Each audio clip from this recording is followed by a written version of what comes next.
আমরা যখন একটা পুরাতন ফোন সেকেন্ড হ্যান্ড হিসেবে কিনি তখন আমাদের একটাই জিজ্ঞেস থাকে যে ফোনটার ডিসপ্লে কি আদৌ আসল নাকি চেঞ্জ করা। তো আমি এই ভিডিওতে দেখাবো কীভাবে বুঝবেন যে আপনার ফোনের ডিসপ্লে চেঞ্জ করা নাকি আসল। সো এই জন্য চলে আসবেন আপনার ফোনের সেটিং আইকনে।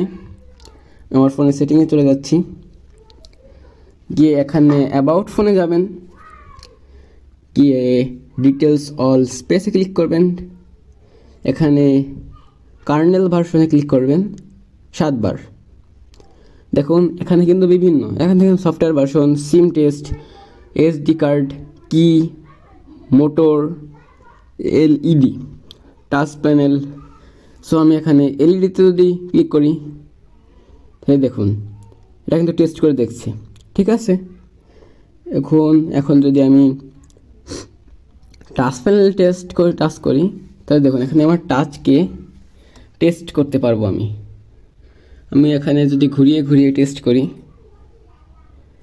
দেখুন, তাহলে বোঝা যাবে যে আমার টাচে সব জায়গা ঠিকঠাক কাজ করছে নাকি কোনো জায়গায় সমস্যা আছে, তাহলে আমি বুঝতে পারবো। দেখুন আমার টাচ কিন্তু সব ঠিকঠাকই আছে। সো এখন আসা যাক ডিসপ্লে টেস্ট। সো এই জন্য আপনারা কালারে ক্লিক করবেন। দেখুন কালারটা যদি আপনার কাছে পারফেক্ট লাগে তাহলে বুঝবেন যে ডিসপ্লেটা অরিজিনাল, কারণ কপি ডিসপ্লের কালার অ্যাকুরেটলি ক্লিয়ার হয় না, কালার হালকা সাদা সাদা থাকে। আর এটা অ্যামোলেডের ক্ষেত্রে বোঝা যায় বেশি, কারণ অ্যামোলেডের ক্ষেত্রে কালোই দেখা যায়।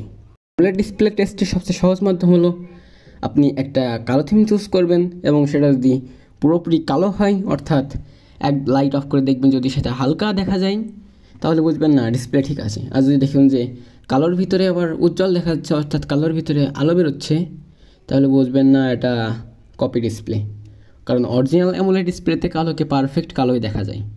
ধন্যবাদ ভিডিওটা দেখার জন্য। এরকম উপকারী ভিডিও পেতে চ্যানেলটা সাবস্ক্রাইব করে ভিডিওটা লাইক করে দেবেন।